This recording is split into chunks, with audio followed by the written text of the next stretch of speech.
Hey there, it's Nick. And it's Leah. Real quick thing before we get going.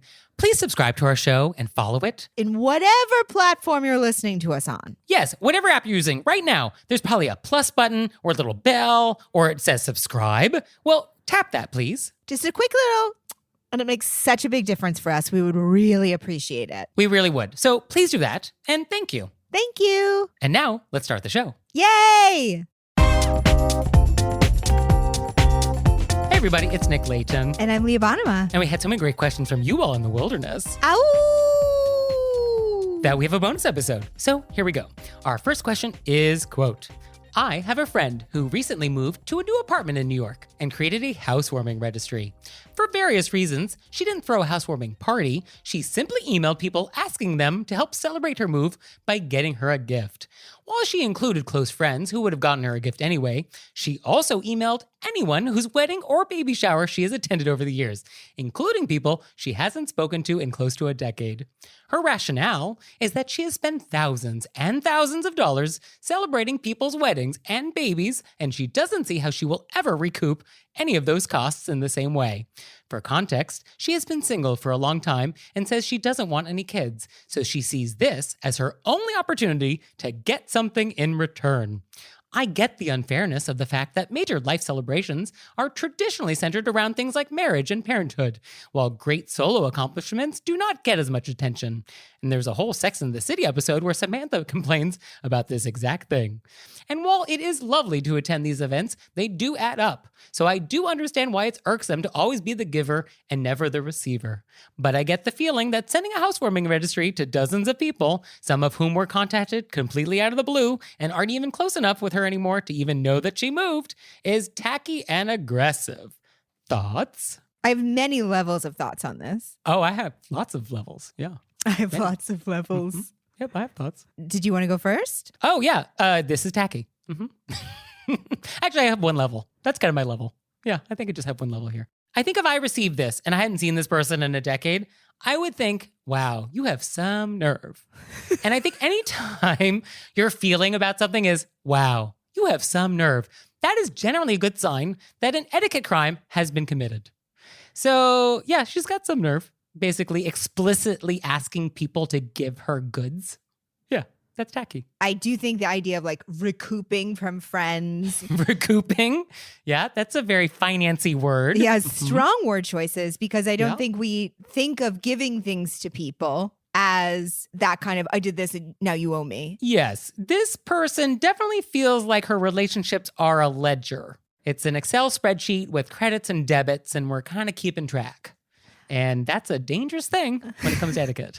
But I do think outside of that kind of language and sending people that you haven't talked to in 30 years, an invoice, basically. Yeah, I do think that a lot of times we have very set, as our letter writer noted, set celebrations that we do, marriages, baby showers. Right. And so people who have very big life events that they want to celebrate, I do think there should be a way that we can be like, here's a big life thing I'm doing. I'd love to celebrate and share with everybody. I do think that that's very cool. Well, there is a way to do that, and it's to have a celebration where we celebrate that thing. And that's perfectly fine.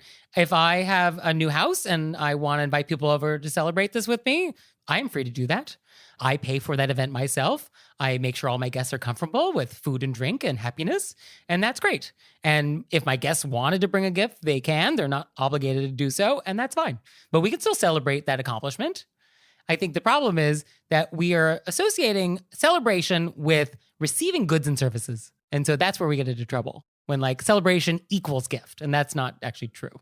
Outside of the way it was done, there's this little voice inside of me that can feel the friend in here being like, is there a day that I could get presents too? You know what I mean? In more of this like... Yes. Well, I think there is a feeling of unfairness. Our person in the story, the star of the story, feels like this is an unfair system, that I have outlaid all this cash for all these other celebrations, and when will it be my turn? And she feels like society doesn't give me an opportunity as a single, non-child person to receive the same level of gifts, I guess. And so she feels like this is an unfair thing. And okay, I understand. But also, she was not obligated to spend all this money on other people's gifts. Like, you don't have to spend a lot of money on thoughtful gifts. So like that wasn't required either. Right. That's why I wonder if the person in the story, not the letter writer, at some level, it's not even about the actual gift. They just sort of want attention. Oh, it's about justice. It's just like a me day. They want it to be a me day. And they definitely went about it all wrong. But I can understand that wanting a me day. Like, here's a big thing I did. Okay. Yes. Although I think etiquette would definitely frown upon the concept of a me day. Although, said the person that has a Nick Layton Appreciation Day on the calendar. So I don't know if I'm exactly a neutral voice on this topic. But yeah, I get there's an idea of like wanting to be celebrated and feeling like I have less opportunities in my life for that same level of recognition. Okay, yeah, that's fair. Because of the way society has set up what we recognize. Right. I'm not saying that makes the rest of it okay. I'm just saying at the core, I see why when a person would want to be like, this is a thing I want to have as a celebration that I did. In my life, this is a big thing. Yes, I think the hazard here is that we are equating recognition with gifts. And so those things are a little incompatible.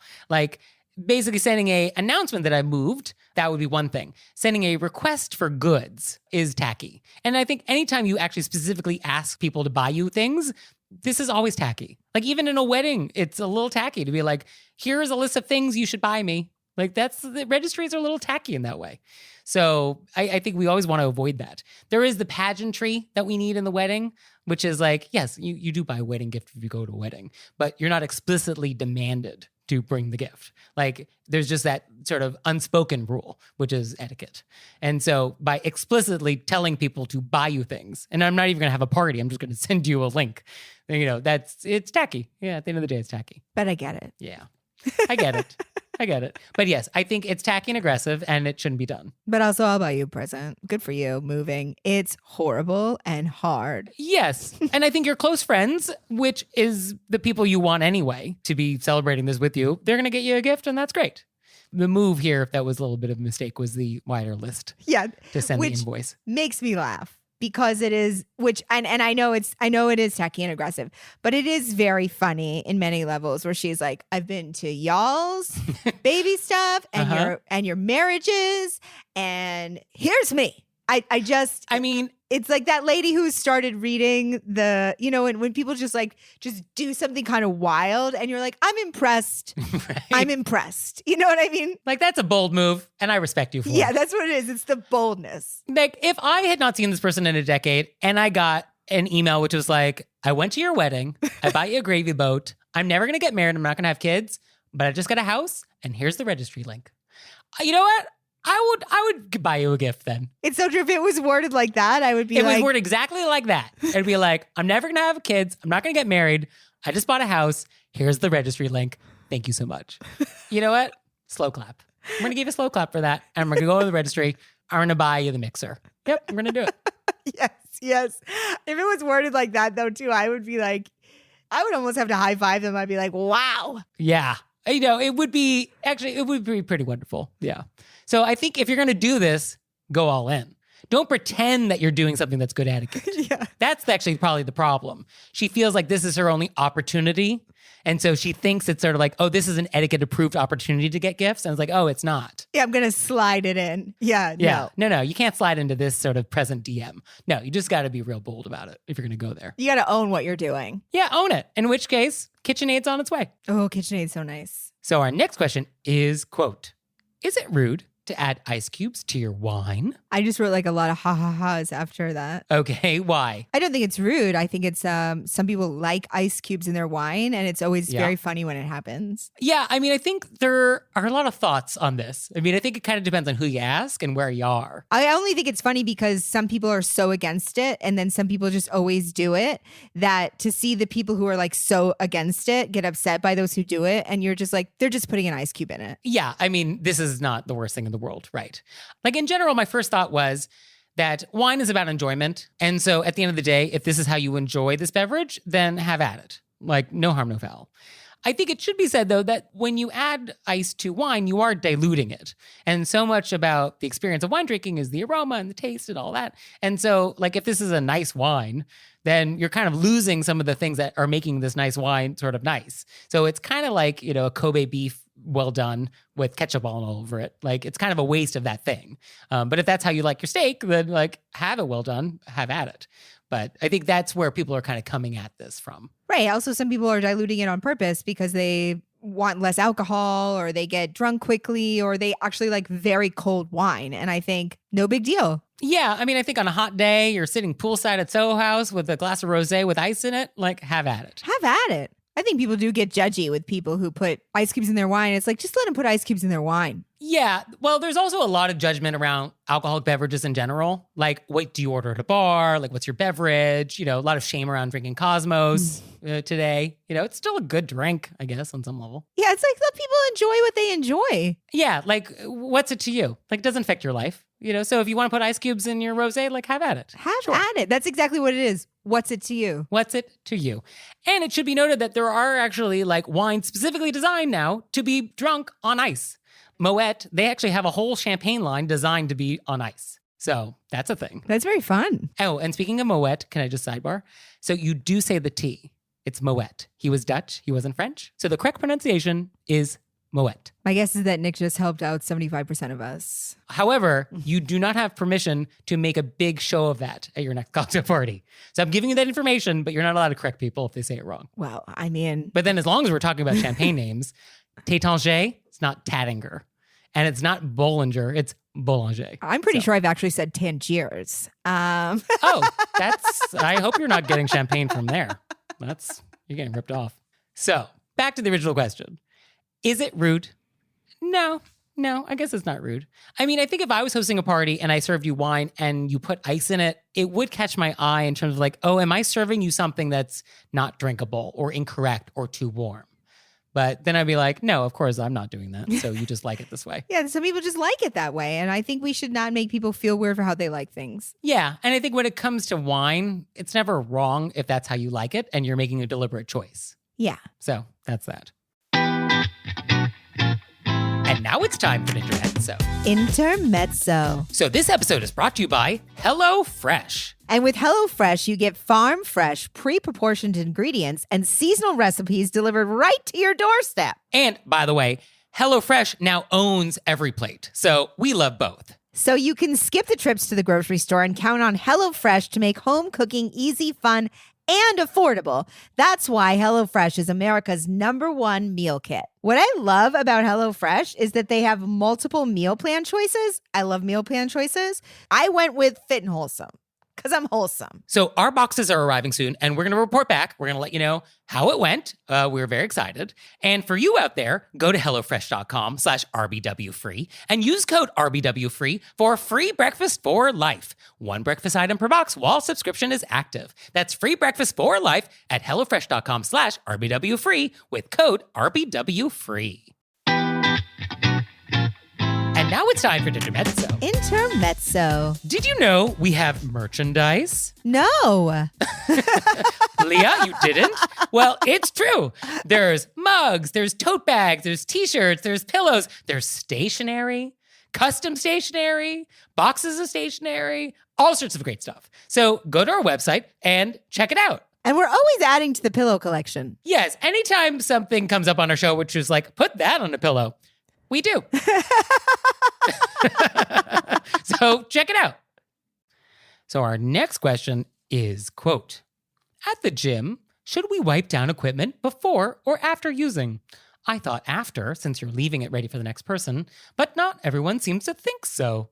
Thoughts? My thought is, who doesn't think that you're not supposed to wipe it down after? I've been at the gym and there's lots of people that don't wipe down their equipment. So apparently a lot of people. They're not wiping it down, but I mean, there are people that are like, no, it would be wrong because they're just not thinking about other people. But are there people that are like, oh, it would be wrong to wipe it down after? Are there those people? Oh, yeah, that have like know the etiquette rule and just think of it differently. Yeah. Yeah, no, I don't think we have those people who are firm pre-wipe people.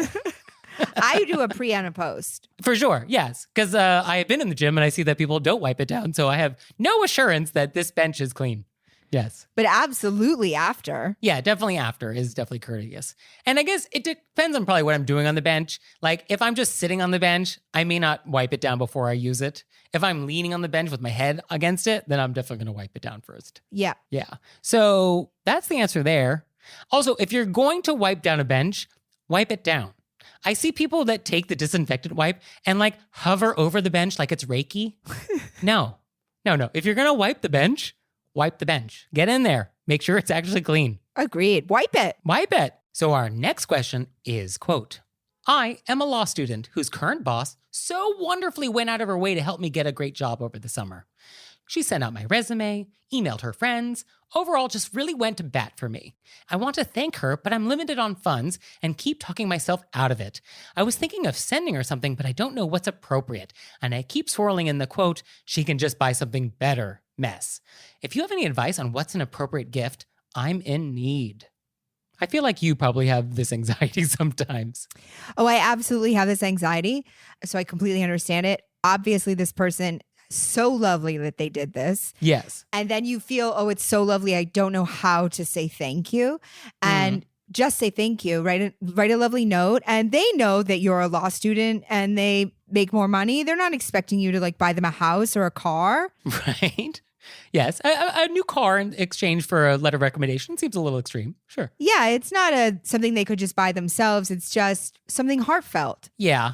And I think in general, my thought here was so often we make perfect be the enemy of good. And I think as I get older, good enough is fine. Like I don't need to strive for perfection. Good enough is good enough. And like, let's not worry about it. It's also helpful that my good enough is actually most people's perfect. So that's helpful. But I think in general. For the rest of us. For the rest for of us. everyone else. Down here in the gutter. I think Right. For civilians. A heartfelt thank you note. And then. Yes. Like a lovely. I mean, I think that we always know things that people like. You know what I mean? Because they've mentioned it to us. Like their favorite coffee stop they always go to, or you could bake something for them. Yes. Or do they have a favorite flower? Or have they talked about how they never get time off? So you rented them a movie for, this, it's like a night, it's like a date night with themselves and you send them like a face mask and like an iTunes rental. You know what I mean? Just like something. Yeah, that's fun. That could go the wrong way. So, workshop that. Or know your audience. I'm just on that like one. throwing out ideas. No, I love it. Yeah, no, put it on the whiteboard. Yeah, I think just get out an 8.5 by 11 piece of paper or A4 for our European listeners and just write why you are writing this letter.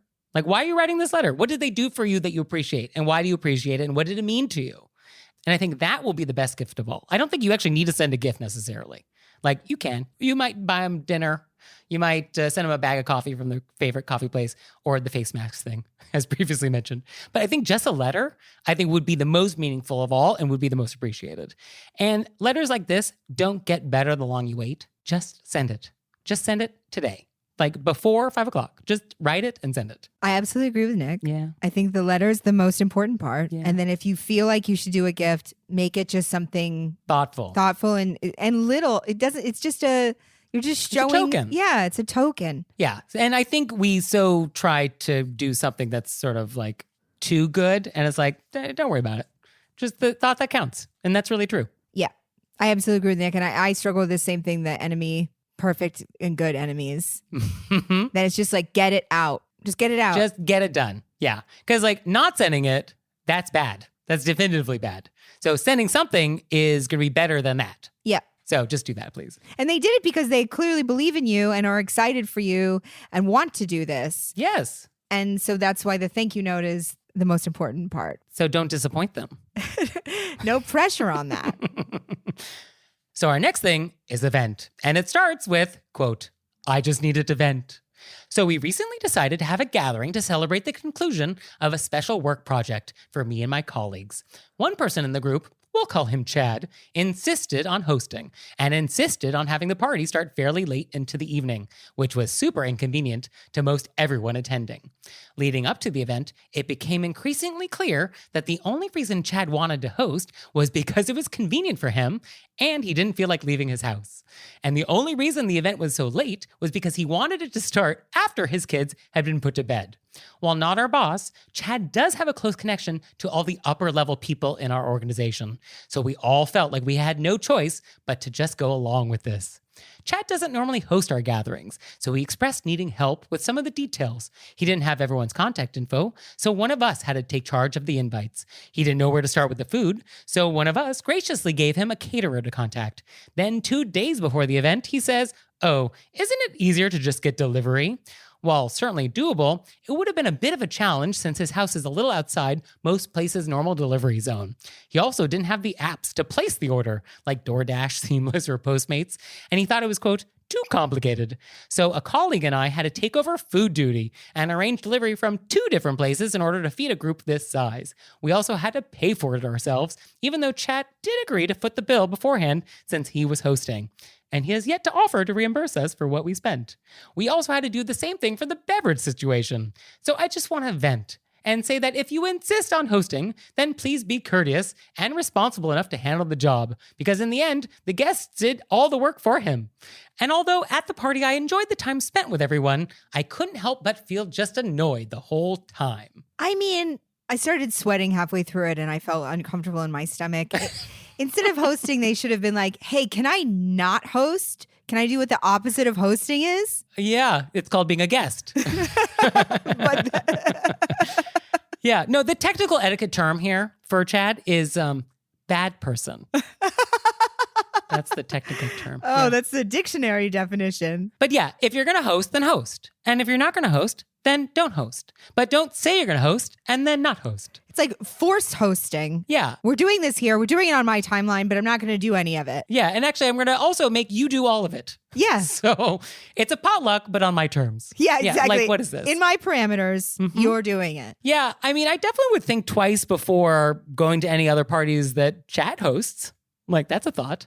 It's so funny because I have been in those places where you're so irritated, but then you're like, I like everybody else here. I'm going to have a good time. I'm just going to have a good time. But inside you want to be like, what is wrong with you? But what I don't love in the story is that there's this power dynamic at play and that we felt obligated to go along with it because Chad has some power here. And I don't love that. I do feel like that happens so often. Oh, it definitely happens. And I would suspect that Chad knows he has some power and knows he can get away with bad behavior like this. Because like Chad knows on some level that this is not right. Oh, for sure. I thought that was a part of the bad person definition because they know that's why they did it. Yeah, I think Chad knows because he has power and knows he can get away with it, he is going to try and get away with it. Yep. And he did. He did. So, and there will probably be no consequences to him. That's what's actually perverse here. That there will be no consequences. Except it's like a slow tide of people that eventually are like, ugh. Chad is the worst. Chad is the worst. Yes. Although this is probably not the first time Chad has done something like this. No, for sure. This is totally Chad's thing. Yeah. Yeah. So one question is, do we ask to be reimbursed for all the money we spent on the food and beverage for Chad's party? Chad offered, but Chad has not coughed up the cash yet. I mean, That's tricky. that is very tricky. I think it's a personal choice weighing it in, I don't think this person asked us if we thought they should. No, we weren't asked. That's never stopped us before. No, definitely not. Definitely not going to be stopped by that. I mean, if the number of people at this party was so large that we couldn't actually order enough food from one place, we had to order from 2 places, the seamless DoorDash Postmates bill here that went on my credit card is, I'm probably pushing $1,000. I mean, I think a way that it could be done is, hey, you had mentioned that you wanted to reimburse us. Let us know the best way to do that. Do you want to on Venmo or do you want me to forward you the receipt? Like as a little reminder up top, like that's what you had mentioned. Right. You had said, what's the easiest way? Let me figure that out for you. I guess that's probably better than just sending a Venmo request. I was just like, hey, remember? And then how do you remember you explicitly said when you were hosting this party that you would do this? And then how do you want to do it? Thanks. Okay. Like I would go in assuming that of course they were going to. Yes, I'm busy. Chad is very busy. They're just very busy. And that how would you like me to facilitate that? But I think if we do not get a response to that or we do not actually get payment, I think we would drop it. I think we'd probably drop it after that. And then just make sure that everybody else at the party knows that happened. Yeah, that's probably how I would do that. Well, I assume that all the other guests would probably pitch in after that and be like, oh, I don't want you to have to cover that. Yeah, I mean, if that happened to somebody, I would definitely pitch in my fair share. Oh, me too. Absolutely. I'd be like, oh my God, let me give you money. That's horrible. Here's the whatever I owe you. Right. So sorry this happened to you. Very sorry Hopefully this happened. It's the last time. It won't be the last time. I loved your dictionary definition. Yeah. Well, there are technical terms, and I think it's important to use precise technical language when called upon. I mean, that's why we're here, to learn the technical terms. Yes. So, bad person. So, our last thing is a PSA. Quote, I have a PSA. My aunt is a monster in grocery stores. I'm sorry to say it, but it's true.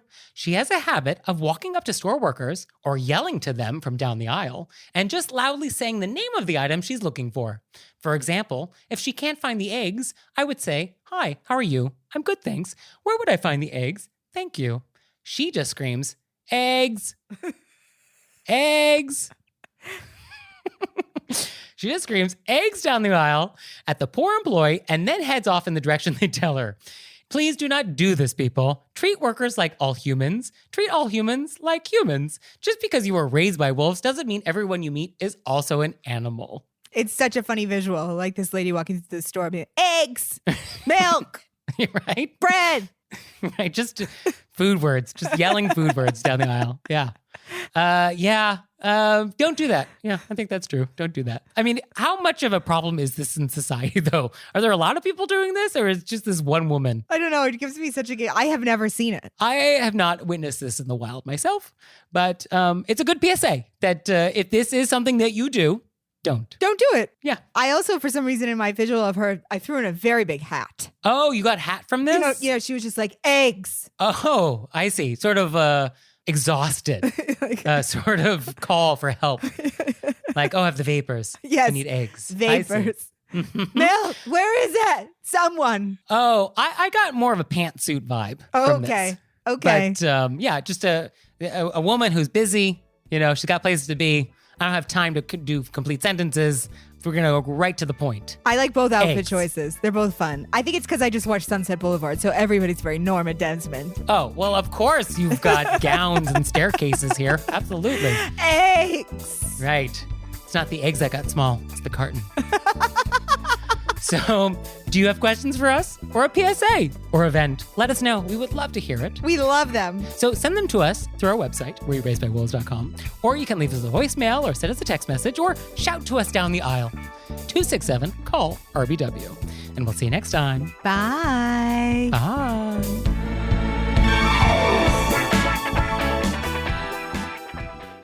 Eggs. Nice.